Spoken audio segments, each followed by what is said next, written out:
10 countries. And every one of these countries, Alex, during most of my lifetime was run by brutal dictators who were under the control of the CIA and big corporations. That's all changed very, very recently. And so but the line in the sand now has been drawn in Honduras.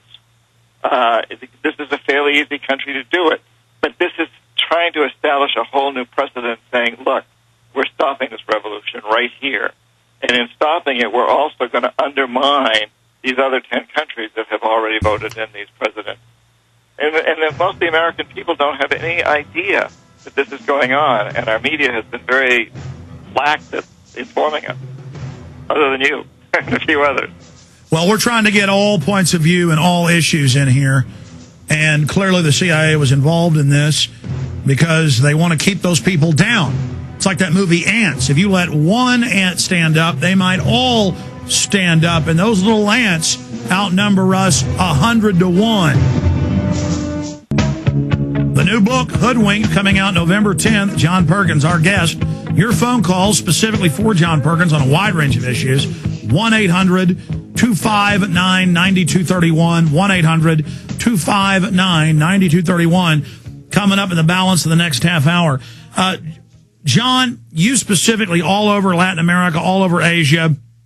You were kind of the velvet glove, I would describe it, from reading your book and also reading other government documents about similar programs, going in trying to, give them the carrot instead of the stick. But when the stick goes in, what happens? And then asking that question, I want to preface it with, obviously, about Blackwater running hit teams, but the media has spun this saying, oh, just killing Al-Qaeda. And that's whoever they say Al-Qaeda is. Now it turns out it's business people, political enemies, business enemies of the White House, actual private merc teams. We know Delta Force and other groups out of the Pentagon have engaged in murder, but is this new to have private contractors doing it, or are we now just learning about it because of the Internet age? It's not new at all. It's been going on for a long time. Back in the 70s when I was an economic hitman, we used private contractors. That's the way it's done. The old times of the 007, the government agent licensed to kill, are long, long gone. It's all done with private contractors. It's coming out because Blackwater's coming out because, and as you said, the Internet age is bringing it out. Plus, I think what we're beginning to understand is that terrorism is an insane word. This war on terror is ridiculous.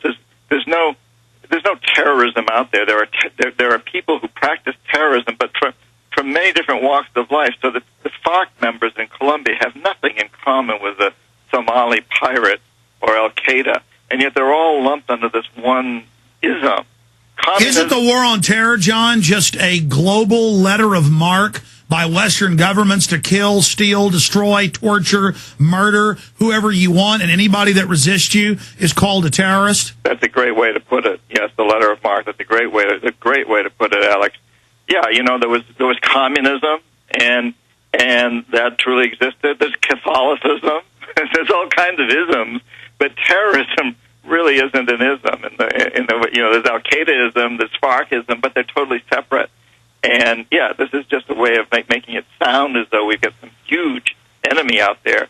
What we really got out there is a bunch of starving people, unhappy people, who latch on to fanatical leaders like Osama bin Laden because they don't know what else to do.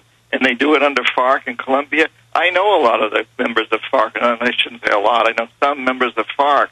These are farmers who were driven off their lands by big hydroelectric projects or oil fields that destroyed their farming land. They have no way to feed their families. They don't know where to go. So when an organization comes along like FARC that offers to provide them with money for their families and food, they join it. I suspect the same is true with Al-Qaeda and with the Taliban to a certain degree. Well, John, what about this? I've actually found in my research, a lot of times Western powers and corporations will actually fund the radical group that is bloody and crooked as a way down the road to then successfully demonize the entire indigenous population. So they always push people towards the most radicalized, knowing down the road that will discredit the indigenous resistance. it discredits you're right. It does do that, and it also creates a huge economy for big military suppliers. So here we've got this war on terrorism in Colombia.